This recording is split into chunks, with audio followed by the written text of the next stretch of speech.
हिंसा, डर, दूसरी तरफ मोहब्बत, रिस्पेक्ट, इज्जत।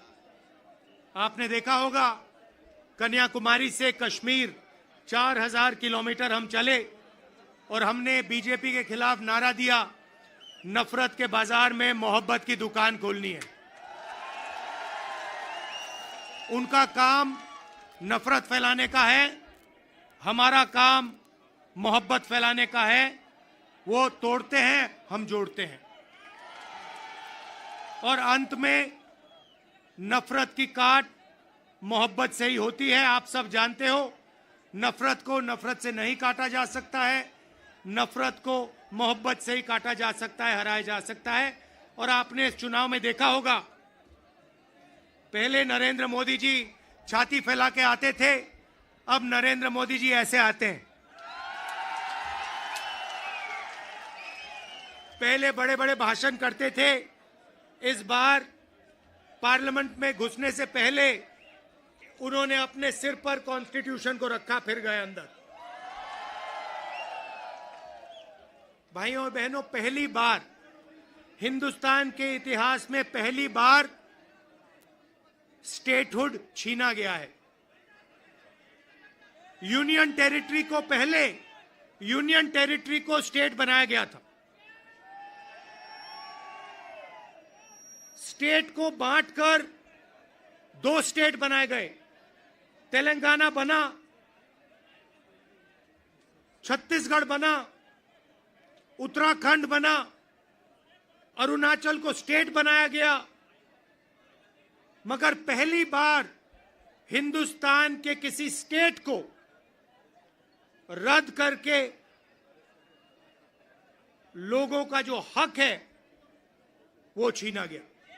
पहली बार हुआ है। ऐसे हिंदुस्तान के इतिहास में, मॉडर्न इंडिया में यह काम पहले कभी नहीं किया गया है। तो सबसे पहले जम्मू कश्मीर को जो स्टेटहुड है वो वापस देना है, क्योंकि आपका सिर्फ स्टेट नहीं छीना गया, आपके अधिकार, आपका धन, सारा का सारा आपसे छीना जा रहा है। 1947 में हमने राजाओं को हटाकर लोकतांत्रिक सरकार बनाई, हमने देश को कॉन्स्टिट्यूशन दिया। आज जम्मू कश्मीर में राजा बैठा हुआ है, उसका नाम एलजी है, मगर वो है राजा।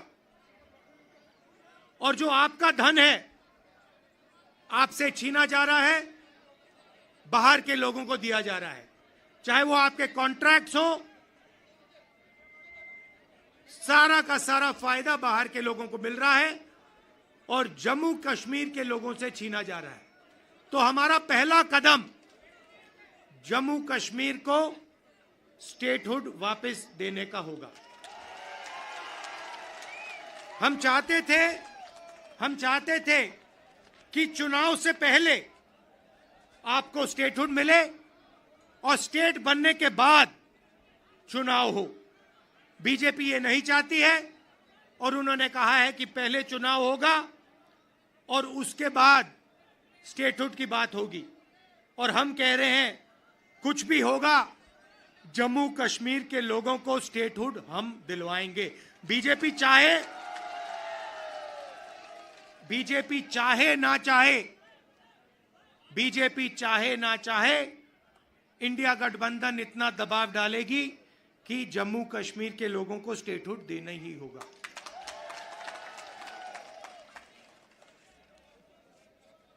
यहां पे हम सब जानते हैं कि बिजली के प्रोजेक्ट्स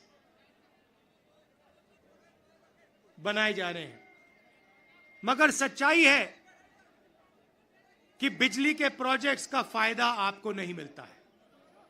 कहा गया है कि प्रोजेक्ट के 5 किलोमीटर रेडियस में आप लोगों को बिजली मिलेगी, फ्री में बिजली मिलेगी, मगर वो नहीं हो रहा है। और बिजली के प्रोजेक्ट्स का फायदा आप लोगों को मिलना चाहिए। स्टेटहुड मिलेगा, चुनाव में हम जीतेंगे तो ये काम हम आपके लिए करके देंगे।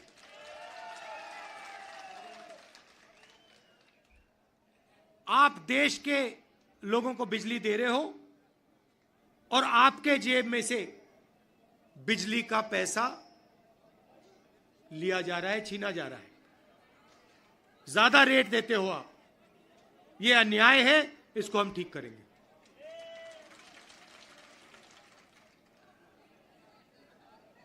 भाइयों और बहनों, पूरे देश में नरेंद्र मोदी जी ने बेरोजगारी फैलाई है।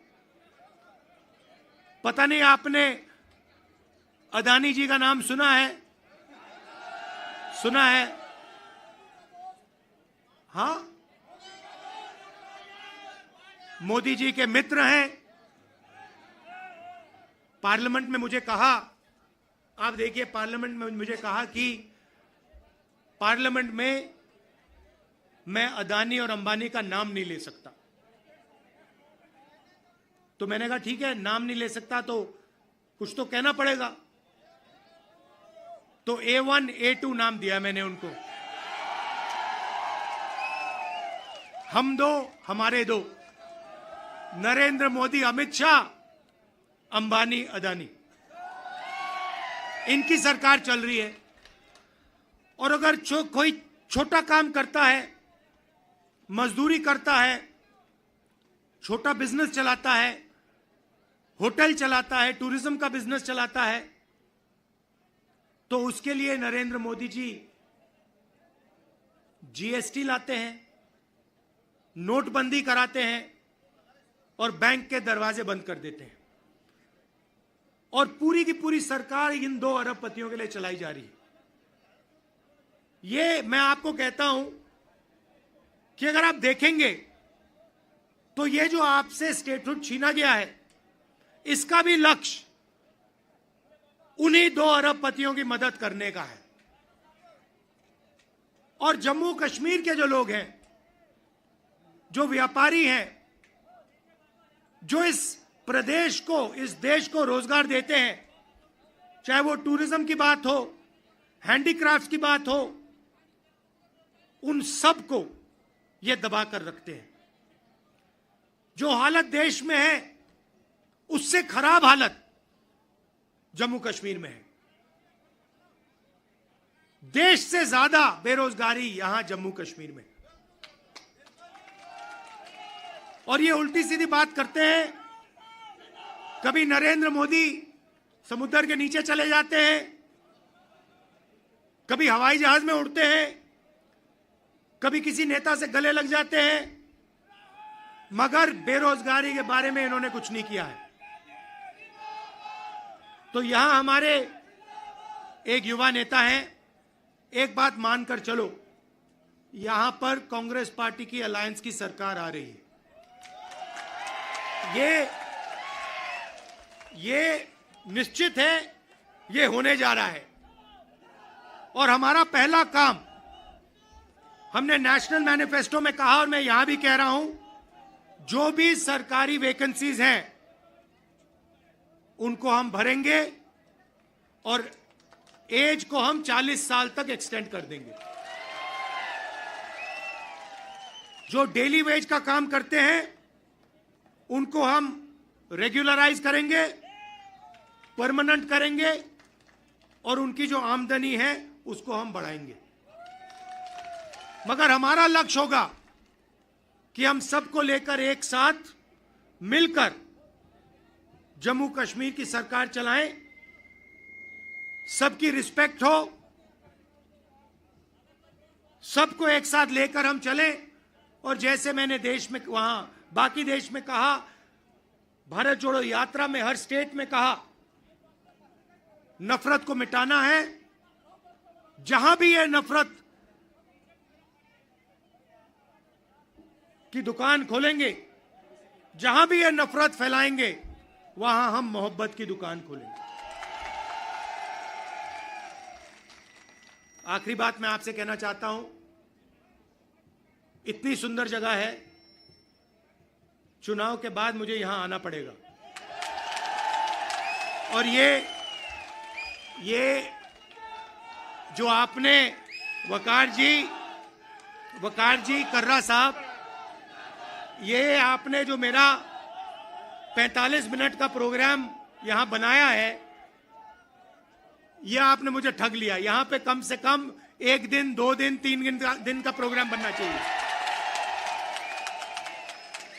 मुझे ऐसी जगह देखने को नहीं मिलती है। ऐसे प्यारे लोग कम से कम यहां मुझे 2-3 दिन के लिए लाइए और यहां घुमाइए।